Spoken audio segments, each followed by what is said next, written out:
الحمدللہ والصلاۃ والسلام علی من لا نبی بعد اعوذ باللہ من الشیطان الرجیم بسم اللہ الرحمن الرحیم بحمدہ تعالی ہمارا درس قرآن سورہ بقرہ کے حوالے سے تفسیر قرآن کے اندر جاری و ساری ہے۔ آئیے دیکھتے ہیں کہ رب کا قرآن کیا ارشاد فرماتا ہے۔ رب ذوالجلال نے قرآن کی شان میں ارشاد فرمایا وَلَقَدْ آتَيْنَا، البتہ تحقیق، آتینا ہم نے عطا کیا موسیٰ الکتاب، موسیٰ کو کتاب۔ اب کتاب سے مراد یہاں پر تورات ہے۔ وَقَفَّيْنَا مِن بَعْدِهِ بِالرُّسُلِ، اور بھیجے من بعد بالرسل، پیارے موسیٰ کے بعد بھی رسول بھیجے بنی اسرائیل کے اندر۔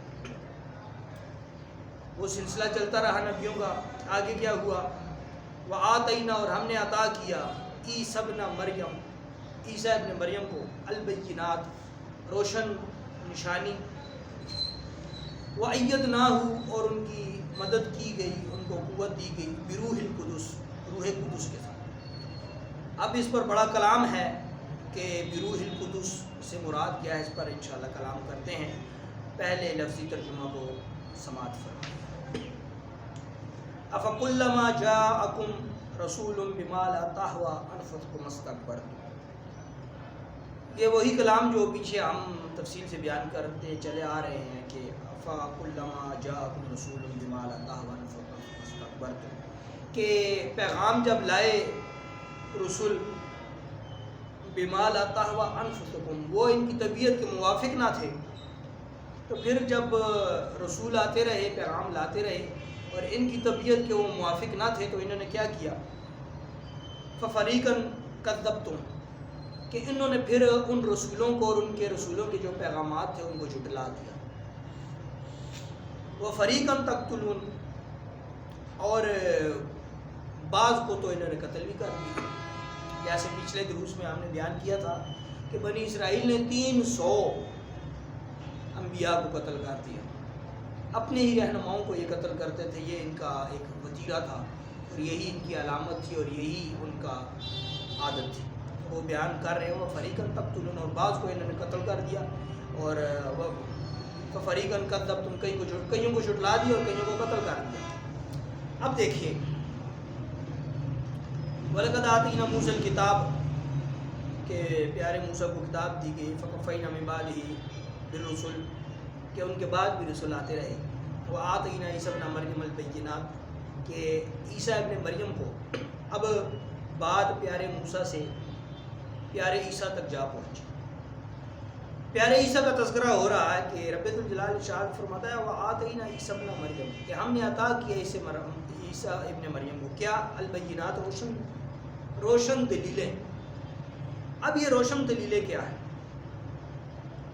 روشن جو نشانیاں ہیں یا روشن دلیلیں ہیں، البینات سے مراد پہلا معجزہ ان کو جو روشن دلیل اور روشن نشانی کے حوالہ سے دیا گیا کہ پیارے عیسیٰ اگر مردے کو حکم فرماتے تو وہ زندہ ہو کے کھڑا ہوتا ہے۔ یہ البینات کے زمرے میں آتا ہے۔ اور پیارے عیسیٰ علیہ السلام، عیسیٰ ابن مریم، آپ مٹی سے پرندے بناتے اور اس کو جب پھونک مارتے تو وہ اڑ جاتے، پرندے زندہ ہو جاتے۔ یہ بھی آپ کا ایک معجزہ آپ کے ہاتھ سے ظاہر ہے۔ اب یہ رب ذوالجلال بتا رہا ہے کہ جو میرے پیارے ہوتے ہیں ان کو میں اپنی پوری پاور عطا کر دیتا ہوں، چاہے وہ رسول ہوں، چاہے وہ انبیاء ہوں، چاہے وہ اولیاء ہوں، چاہے وہ صحابہ ہوں، تو ان کو رب ذوالجلال نے روحانی طاقتیں دے رکھی ہیں۔ انبیاء اور رسول کو معجزوں کے حوالہ سے، صحابہ کو اور اولیاء اللہ کو کرامت کے حوالے سے۔ تو دوسری البینات کے اندر کیا آ گیا کہ وہ مٹی کا پرندہ بناتے، جب پھونک مارتے تو وہ زندہ ہو جاتا اور وہ اڑ جاتا۔ تیسرا البینات کے اندر مفسرین فرماتے ہیں کہ اگر وہ مریض کو، بہت بری حالت میں مریض آتا تھا آپ کی بارگاہ میں، آپ فقط اس کو پھونک مارتے تھے، دم فرماتے تھے تو وہ ٹھیک ہو جاتا تھا۔ تو یہ البینات کے اندر اس کی تفسیر آ گئی وَأَيَّدْنَا بِرُوحِ الْقُدُسِ، اور ان کی مدد کی گئی روح قدس کے ساتھ۔ اب یہ بروح القدس سے مراد کیا ہے؟ بروح القدس سے مراد جو تحقیق سے ظاہر ہوا وہ ہے حضرت جبرائیل علیہ السلام، کہ بروح القدس سے مراد پیارے جبرائیل۔ اب اس کے اوپر تحقیق سن لیجیے کہ اس کے اوپر کلام کتنا ہے، کتنا وسیع۔ تو سن لیجیے، حدیث مبارکہ ہے بخاری شریف، بخاری شریف کی حدیث مبارکہ ہے، اور اس حدیث کو جو ماہر حدیث ہیں، جو حدیث کی تحقیق کرنے والے ہیں، وہ کہتے ہیں کہ یہ جو حدیث ہے بخاری کی، یہ حسن صحیح کے درجے کی حدیث ہے، اور حدیث کے راوی حضرت عائشہ رضی اللہ تعالیٰ فرماتی ہیں کہ حضرت حسان بن ثابت رضی اللہ تعالیٰ جو رسول خدا صلی اللہ علیہ وآلہ وسلم کے درباری ناخوان ہیں، اور حضرت عائشہ فرماتی ہیں کہ جب کفار حضور کی بارگاہ میں بکواس کرتے تھے، اب یہ بخاری کے الفاظ بیان کر رہا ہیں، جب وہ حضور کی بارگاہ میں بکواس کرتے تھے تو رسول اللہ کی طرف سے آپ کے غلام صادق حسان بن ثابت جواب دیتے تھے، اور جواب بھی اشعار کے حوالہ سے بیان کرتے تھے، آپ کی شان، آپ کی توصیف، آپ کے مراتب، آپ کے کمالات کو نعت کی صورت میں ان کو منہ توڑ جواب دیتے تھے۔ یہ بخاری ہے۔ حضرت عائشہ فرماتی ہیں کہ ایک دفعہ حضرت حسان بن ثابت حضور کے گستاخوں کو جواب دے رہے ہیں اور منہ توڑ جواب دے رہے ہیں، اور حضور کی شان بہت اعلیٰ درجے پر بیان کر رہے ہیں، تو رسول خدا صلی اللہ علیہ وآلہ وسلم جب آپ نے دیکھا کہ میرا غلام میرے دشمنوں سے لڑ رہا ہے میری محبت، اللہ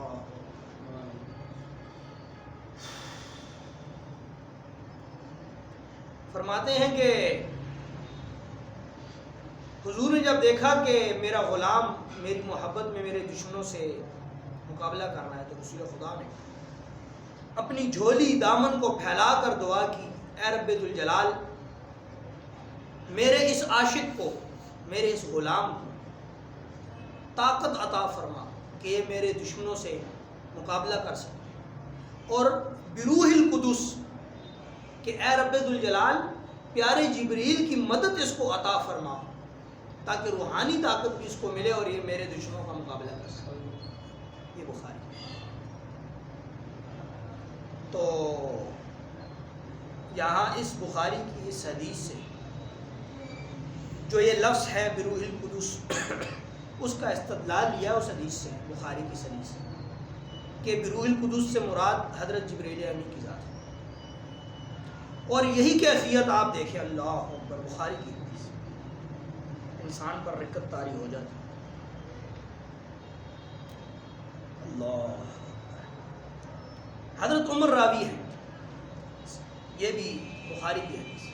حضرت عمر فرماتے ہیں رسول اللہ صلی اللہ علیہ وسلم جب دنیا سے گزر گئے، آپ نے دائری پردہ فرما لیا، تو آپ اپنی قبر انور میں جلوہ افروز ہو گئے، تو حضرت حسان بن ثابت پھر بھی اسی انداز میں اسی جگہ پر بیٹھ کر اسی طرز کے اندر اشعار پڑھ رہے تھے۔ حضرت عمر فرماتے ہیں کہ میں نے طاق کے اندر سے چھپ کر دیکھا کہ حضرت حسان بن ثابت اسی انداز میں کہ جیسے حضور کی ظاہری حیات میں وہ اشعار پڑھا کرتے تھے، حضور کی بارگاہ میں نعت پڑھا کرتے تھے، ویسے ہی پڑھ رہے ہیں، اور جہاں پر حضور جلوہ افروز ہوتے تھے اسی طرف منہ کر کے وہ اسی محبت اور والہانہ عقیدت کے ساتھ اشعار پڑھ رہے ہیں۔ اب حضرت عمر فرما رہے ہیں کہ میں یہ چھپ کر یہ نظارہ دیکھا، تو حضرت حسان بن ثابت کے پاس ہی حضرت ابو ہریرہ تشریف فرماتے ہیں کہ حضرت حسان بن ثابت نے اسی کیفیت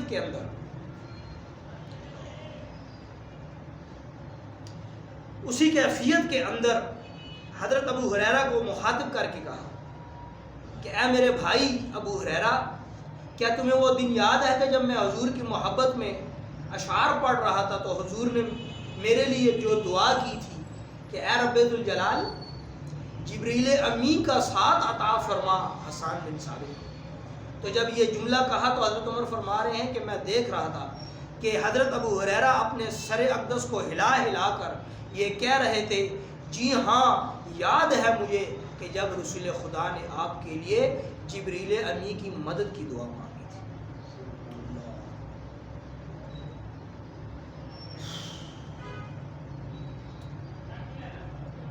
تیسرا مقام دیکھیں بروح القدس کے اندر تفسیر کیا. ایک جملے کو ہم کہاں تک بیان کر سکتے ہیں. فرماتے ہیں کہ بروح القدس حضرت حسان بن ثابت کے ایک شعر سے استدلال لیا کہ بروح القدس سے مراد جبریل امین.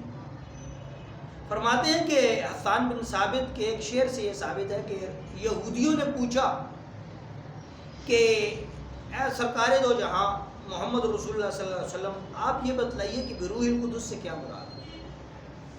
تو حضور نے ارشاد فرمایا کہ اے یہودیوں تمہیں اللہ کی نام کی قسم ہو اور اے یہودیوں تمہیں اس من و سلوہ کی اور اس نعمتوں کی قسم کہ جو تم پر اترتی رہیں ان کی قسم کیا تم اس بات کو نہیں جانتے ہو کہ بروح القدس سے مراد جبریل امی ہیں اور تم یہ بھی جانتے ہو کہ جبریل امی ہماری بارگاہ میں آتے جاتے رہتے. اللہ اکبر. ایک اور حدیث بیان کرتے ہیں چوتھی حدیث صحیح ابن حبان کے اندر. حدیث کے راوی حضرت ابن مسعود رضی اللہ عنہ فرماتے ہیں کہ رسول اللہ صلی اللہ علیہ وآلہ وسلم نے ارشاد فرمایا کہ اے میرے صحابہ جبریل امی میرے پاس آئے اور انہوں نے میرے دل کے اندر گوشہ فرمایا. گوشہ سے مراد کیا ہے کہ جو کان میں بات کی جائے سرگوشی کی جائے. فرماتے ہیں رسول اللہ نے ارشاد فرمایا کہ جبریل امین نے میرے دل میں سرگوشی کی, یعنی کہ دل کے کان بھی ہوتے ہیں. آج یہ بھی بات ظاہر ہو کہ جبریل امین نے رسول خدا کی قلب اطہر کے اندر یہ سرگوشی کی کہ اے رسول خدا صلی اللہ علیہ وآلہ وسلم انسان اس وقت تک نہیں مرتا کہ جب تک اس کا رزق پورا نہ ہو جائے, اور یا رسول اللہ صلی اللہ علیہ وسلم انسان اس وقت نہیں مرتا کہ جب تک اس کے دن کے ایام ختم نہ ہو جائے, اس سے پہلے وہ نہیں مرتا. اور یا رسول اللہ حضرت انسان کو یہ چاہیے کہ وہ دنیا کی چاہت اور طلب اللہ سے نہ کرے, دنیا کے اسباب میں زیادہ دل کو مت لگائے, کیونکہ جو ہی اس کا رزق ختم ہو جانا ہے, اس کے ایام پورے ہو جانے, اس نے تو دنیا سے چلے جانا. اس کے اندر جو صحیح ابن حبان کے اندر جو لفظ پیارے جبرین کے لیے استعمال ہوئے وہ بروح القدس کے نسبت سے ہوئے. یہ چوتھی دلیل ہے. 4 دلیلیں لا کر یہ اب محدثین فرما رہے ہیں حدیث سے استدلال لینے والے. وہ کہتے ہیں کہ بروح القدس سے مراد جبریل امین. اب ہم دیکھتے ہیں کہ یہ مفسرین جو ہے یہ گروہ مفسرین, اب محدثین چونکہ حدیث سے استدلال کرتے ہیں, مفسرین تحقیق سے استدلال کرتے ہیں, تو اب مفسرین کیا کہتے ہیں. مفسرین کے ہاں بھی کچھ اقوال ہیں. مفسرین کے ہاں پہلا جو قول ملتا ہے وہ یہ ہے, وہ کہتے ہیں کہ بروح القدس سے مراد اسم اعظم ہے.